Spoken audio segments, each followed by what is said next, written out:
George Kilpatrick Inspiration for the Nation, celebrating people we feel good about. Celestin Abwe is an entrepreneur. He started something when he was just a student, I think, right? When you were just a student at Lemoyne College.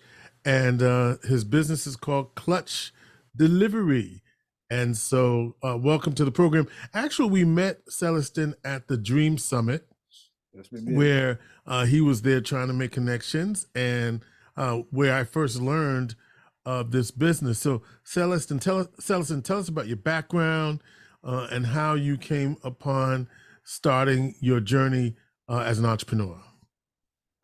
George, thank you for having me. It's an honor to be part of this podcast. I've watched some of your videos, and you have some of the best leaders in the local community here, and it's an honor to even be a part of this conversation. So my journey with Clutch Delivery is very interesting. I was originally born in the Congo, Democratic Republic of Congo. My family left the Congo in 2004. We went to Kenya, and during my life in Kenya, that's when I found my love for entrepreneurship. Entrepreneurship has always been a part of me through my grandparents, through my parents. I've always seen the hard work they've gone through to make sure that we met our ends meet, and that inspired me during my time when I came here to America in 2010. I was blessed to attend a private high school called Canisius High School in Buffalo, New York. And with everything that I do, it's always about what legacy can I leave behind. I just don't want to be a journeyman, right? Going through places and just experiencing just the journey, right? I want to leave my footsteps behind so people can learn from what I did. And that's what really inspired me to start a Clutch Delivery. It's about more solving a problem that I had. I was hanging out with my friends. This is a freshman year in 2019 at Lemoyne College in Nelligan Hall. And we were asking ourselves, why can we get food delivered to us at our dorm? My restaurant that we were ordering from was only feet away from us, right? So we had on-campus restaurant called the Dolphin Den where we could get food from. But I was too lazy to walk to the Dolphin Den. And I was asking the question, can somebody deliver this for me? Because I know I would do that. Right. So I started asking questions. If I actually started this service, would people use it? Right. And I was blessed to have mentors and RAs. Specifically, his name was Dominic. He was a senior while I was a freshman, and he encouraged me to do it. But he told me somebody else had this idea, but they never really executed it. Then COVID hit. And he gave me time to really sit down and work on my business plan and reach out to the people that I need to reach out to make sure that this will happen. And I reached out to Mike DeRita. He's the director of the Kenyon Center at Lemoyne College, and he helped me through that whole process until where we are right now. It's funny because you skipped over you skipped over a lot of things. I did. So fill in some of those gaps, right? So you don't just, I think this is a good idea, and I'm going to talk to a professor, and then I'm going to now have a business. Fill in some blanks for me, please. Gotcha. All right. So let's start from the beginning. I'll take you back to my journey that we can lead up to the business. So my time in Kenya was very interesting because it's very difficult as a refugee. We were refugees from Congo running away from war to find better opportunities to go to a different country. But it's very difficult as a refugee to get employment in a different country. They prioritize their citizens first, as they should, right? But my family had to find different ways to make income to feed our family. And 1 second, right? Because I guess people don't notice about Kenya. There's a tremendous refugee settlement there of people from various different nations in the continent of Africa. And so there's something about that too, right? So it's not just people from the Congo there. You got people from from many different countries who end up in the Kenyan I want to call it refugee camps. It is a refugee camp. They have a refugee camp specifically called Kakuma, but my family didn't live in the refugee camp. We lived in the city. Right? You lived in the city. Okay. We go to the refugee camp just because back then the economic conditions around the refugee camp was not so well. That was my first time. That was not my parents' first time running away from war. So they've been through this before. They knew better. They were in the first Congo War. They ran away to Tanzania and they lived in a refugee camp, right? You're living in tents. There's no flooring. It's all dirt, right? Right, dirt. When it rains, it's all your shoes get muddy. It's horrible conditions. You're dealing with different atrocities. So they decided that it was best for us to live in the city. But through the help of friends, our parish, our church, we were able to survive Kenya. That also comes back to the entrepreneurship, because you also had to find different ways to take care of yourself. What I used to do ever since I was in first grade in Kenya, after school, I would go to the market and sell snacks on the road to people going in and out of town. And I'll be there until 7, 8 p.m. to come back to the house. And that was just one thing that I did. And I used to also carry water for people, big liters of waters to people, 4 or 5 of them, carrying them up the hill and deliver it. That was my first delivery I ever made, right? Delivering water to people and just carrying sand for construction. I was, 7, 8 years old. But back then, it's different. Different situations force you to grow up faster, and it's not about you, it's more about the collective, right? What can I do to make sure that my family is good? What can I do to make sure that the load is easier for my mom, for my parents? At the end of the day, it takes a village, right? I am because you are, and since you are, therefore I am. That's a really quote that I really stand by. That's by Mbitu. He's an African philosopher. And so, talking Celestin Abwe, clutch delivery. So, this is you come to this country. How many languages do you speak, by the way? Fluently, I speak English, Kiswahili, Lingala. I can understand Kibembe, Kikuyu, Chiluba.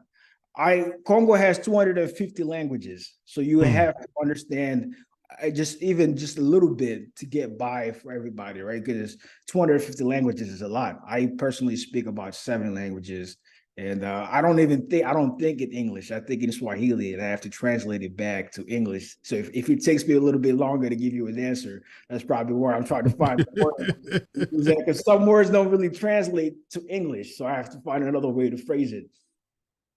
So when did you learn to speak English? I learned when I moved to Kenya. So I started in Kenya. They called it pre-unit, and that's pretty much your kindergarten. So I started learning kindergarten, and I moved up here when I was in 4th grade. This is in 2010 to the States. And so so clutch delivery came out of a need because you couldn't get food delivered to your van. So to your dorm, I see your van, to your dorm, and so. You then went about creating a business plan because, and who told you that? Nobody did. It was just the right steps. I've been blessed to have people around me that I've seen them build different businesses, right? So I picked up on that, and it was like, that was the right step for me to do. COVID was a blessing and a curse at the same time. Academically, it messed me up in college, but it gave me time to sit down and reflect on what do I really want, right? And the business plan was just the next move. I've always been a business person, and I knew that's what I needed to do in order to reach out to people, to convince them to help me. And that was the thing. I did not know Mike before I reached out to him. Yes, he worked at Lemoyne, but the Keenan Center they didn't have a physical location at Lemoyne. It was more of a name, right? It's a service, it's there, it's a department, but they didn't really have a physical location. So when I reached out to Mike, he did not know me, but he chose to help me and mentor me to be able to take the idea into action, right? That means finding a lawyer, doing the paperwork, we launched in November 14th, 2021, and he was part of that. I wanted to have an app just to get started, and he told me, why are you focusing on the app? Focus on what you're solving. So that's how we started, with just a phone number. The students would call or text us, and we had an Excel sheet that would plug in and calculate everything. They would physically go to the restaurant and place in the order. We would sit at the tables 7 days a week and order manually until we were able to pitch some more and build our MVP. So let's go back now. So how does clutch delivery work? It's you're operating. How many are you just on Lemoyne, or are you on other campuses? So right now we are at Lemoyne. The focus is on the technology right now. We know that our solution works. So we've proven the model at Lemoyne. Right. We first add the phone number, then we have the website. Now, right now we're working the app, right? So the focus is building the tech that would allow us to expand to different campuses. So Hmm. how delivery works, it's a food delivery service for colleges on and off campus restaurants. When I say on campus, it's like the food service providers like Sodexo, Aramag, usually they have the cafeteria, but they usually have like one or two restaurants on campus where students can order from after hours, right? Hmm. Deliver from those restaurants, but also in a 2-mile radius around that college, so we can control how fast you get your food and the quality of it. It's a more personalized service. So what's the difference between you and other food delivery services that we're more familiar with, and how do they get you versus those other services that they're more familiar with? And I'm sparing you mentioning who they are. I'll mention them. DoorDash, Grubhub were not really designed for college campuses. They work for the city, they work for the suburbs, but not really a college campus. What we've figured out through our customer discovery and research, it's very difficult for delivery drivers from DoorDash, Grubhub to deliver on a college campus. One, they don't know where to go. They don't have access to parking. They don't know if they're going to get a ticket if they park on campus. And most importantly, they don't know the buildings and they don't have access. That's the key You don't thing. have access to the buildings, right? Right? Right. Because That's why we hire students, because they already know the layout of the campus and they have access to go in and out the buildings and take so the directly to your dorm. so it's operating right now. Right now, we stopped operating the last month because we're focusing on the tech. We have a new opportunity, some partnership that we're working together, and we don't want to cause some confusion. So we'll be back up and running at Lemoyne next semester, and our app is going to be done, so it'll be more hands-on, right? So students will be able to order through our app and we'll deliver to them.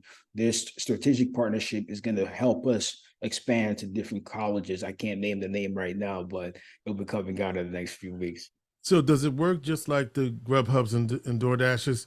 People, students who work for you, are they on their cars? They're on their bicycles? What are they doing? Yeah, so we have two kind of delivery people, right? It's the couriers. Um, we have some people that walk between the buildings to deliver, but we also have people that deliver with their car. That means that they have to, we provide insurance for them, but they should also be covered just to Mhm. protect themselves, right? So those people deliver to the college campuses. Let me go back to your question first to differentiate ourselves from DoorDash and Grubhub. Um, we're a food delivery service focused on delivering specifically to college students. And we hire students because they can deliver it to all the buildings on college campuses. They can have access to it. But the most important thing to me is the safety aspect of it, right? So DoorDash, Grubhub have had a lot of legal issues in terms of who's coming on your campus. But they've had a lot of allegations of sexual assaults, or if the driver just leave your food at the door and for anybody to take, it could be contaminated. You don't really know, right? So with us, by having access, we can swipe in and go directly to your dorm building and delivering to you. That's more of a quality and trust to it, right? So that's what we bring to the universities for the How, rest. so how do you make money? How do I make money? We charge a percentage on the Mhm. delivery. It's average around the board for all the delivery companies. And we've done a year worth of customer discovery working with restaurants to find out what model works for them, right? The percentages from DoorDash, Grubhub that they charge them, a lot of mom and pop shop or restaurants don't really want to work with those companies because they're taking more from them than what they're gaining, right? So if you can find a model that works for the restaurants, for the students in the university, that's how we make it more sustainable long term. So are you still a student or did you graduate? I graduated. Yeah. Yeah. And so are you in it for the long haul? Yes, I am. Right. I'm in it for the long haul in terms of to build the best delivery service for the college students. I don't know what the future looks like 10 years from now, but I mean, I'm very committed to this to solve this problem so it's more sustainable. We talk about living a legacy all the time, right? This is a legacy that I can leave behind that helps more than just me. With everything that I do, it's not always about just the idea. This is a really good idea and it's going to work, right? But what's the more, right? I come from a background of Jesuit education. We talk about the magis, the more. The more is about investing into people. This is an opportunity for students to learn, earn, and grow. They're not just working as a delivery drivers. We have opportunities for them to move up the ranks and work an intern, marketing, business developments, right? So once they leave us and go to whatever company they go to, they have the experience and the skills to be able to get hired. That's the disconnect that there is right now. And we want to give those students the opportunity to do that. Well, Celestin, we wish you good luck in the clutch delivery. So not happening now, and only people on Lemoyne can get it right now. Right now, yeah. But I talk about the students all the time because that's our main target, but it's not just about the students. Anybody on the college campus can order through clutch delivery and get food delivery. So the students, faculty, and guests, my vision is you're sitting at the dome watching a football game, basketball game. At your seat, you can order food delivery through clutch. It's going to get delivered to you. At my seat. At your seat. That's where we're going to get. We're working on that technology to be able to do that. Yeah. So I guess SU, you're looking to work with them, I guess. Absolutely. I'm looking to work with all the colleges. We want to start in New York State first, then move to nationwide. It's so important to me to invest locally and hire talent from local Syracuse. I'm not just the company that's going to be here that move away to Silicon Valley or something like that. No, I want to invest in state New York. You're here at a good time because of, last week, Vicki Brackens announced on our show or talked about the new corridor announcement, the tech corridor that's been developed. You familiar with it? Yeah. I haven't read up much to it, but I know it's a connection between the upstate cities to be able to be the hub for the next tech, especially with Micron coming here. Buffalo, in the last 10 years, I'm from Buffalo originally. In the last 10 years since I've been here, they've done tremendous work. 43 North, that's where the Tech Garden and the Genius New York, the Surge Accelerator is going to be in the next few years. Are you operating your business from your home? Yes and no. In terms, I work everywhere, but our offices is located at the Tech Garden and at the Tech Garden. Yeah, that's why I wanted to say that, and so the Tech Garden as an incubator has also been helpful to you, I'm sure. How? It's been a blessing, right? So we can talk about the workshops. Right? They bring in leaders from the community to come talk to us about opportunities that we can utilize and different strategic thinking that we can utilize in our business to help us scale, right? To help us build to the next level. And the workshops are one thing. A friend of mine calls it founder school. About how to raise money, how to run your departments, how to build value within your company, creating an ecosystem where it's a healthy and positive environment for people to come work into, right? So that's just like the hard skill, but the synergy that comes from it, working with the teams from Genius NY, the drone companies, or just being at the Tech Garden, you get to work with like-minded people. Me personally, I go through a lot of burnouts. Right. So how do you get yourself out of burnouts? You have to have a system to bring yourself back up. Being at the Tech Garden is that system for me, because just having a conversation like this will get me fired up and running again. But also the connections within the community, the Syracuse community has also embraced us with both hands and are supporting us in what we're doing. How many people in your company? So we have 10 people. 4 people for management, and the other people are delivery. We're going to I'm actually hiring more people right now. I'm hiring app developers and a marketing person from Syracuse University at the Case Center. And is Syracuse your home now? Is your family here? Are they in Buffalo? Where are they? My family is in Buffalo, but Syracuse is home for me right now. Like I said, I'm focused on building this thing here. I'm going to expand. That's the plan, but stay here. All right, Celestin from the Congo. What is my name in Swahili? George, what is my name in Swahili? It's exactly what it is. It's just George. It's just George? What? You read it exactly how it is. So our vowels our vowels. I don't know how it is in English, but in Swahili it is A, A, E, O, U. So you Oh, read yeah. exactly how it is. Okay. So my name is George. George. Yeah, So are there people named George in the Congo? absolutely. Yeah. Really? Well, we take our names more from the French names because French is our national So it language. would be George, right? Yeah, George.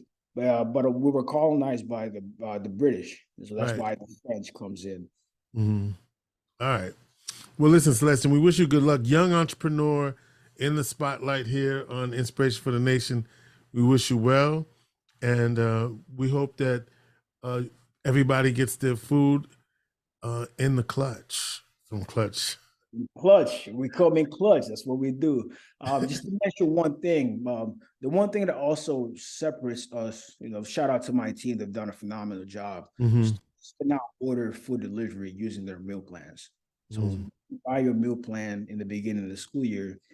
You can use that same meal plan to order food delivery. So when you run out of money from your debit or credit card, the meal plan is always there. That was one of the biggest things that we wanted to accomplish, just to give people different other option. My goal is to be the one-stop shop for everything delivery on a college campus. This means food delivery, but also groceries, right? How do you I had a very hard time doing groceries on a college campus when I didn't have a car, right? So we want to be that one-stop shop. This is just the beginning, and I thank people like you for giving us this opportunity to tell people what we do. And I really love what you do, man. You're a champion. So I want to give you your flowers before I get off the screen. Listen, Celestin Abwe, thank you. Young entrepreneur. How old are you, by the way? 22. 22. So this is the future of Syracuse right here, y'all. Celestin Abwe, 22-year-old graduate from Lemoyne College. And what did you graduate in? Finance. Finance, right? So show me the money. Celestin Abwe, he committed to this community, and we wish you well here on Inspiration for the Nation. How do people, so it's not working now, so I was going to say, how do people get a hold of you, but they don't need to get a hold of you because you're not doing it yet. But if they wanted to get a hold of you, how would they do it? Yeah, so you can go to our website, clutchdeliveryllc.com, and you can contact us through our contact page, or you can just find me on LinkedIn. If you just want to talk, if you want to learn about what we do, or if you think that we have an opportunity and how we can work together, please reach out. I'm always open to have that conversation. Celestin Abwe, clutchdeliveryllc.com, and find Celestin, Celestin Abwe, Abwe, on LinkedIn. Thank you, Celestin, and continued success here on Inspiration for the Nation. Thank you so much, George. It was a pleasure being here.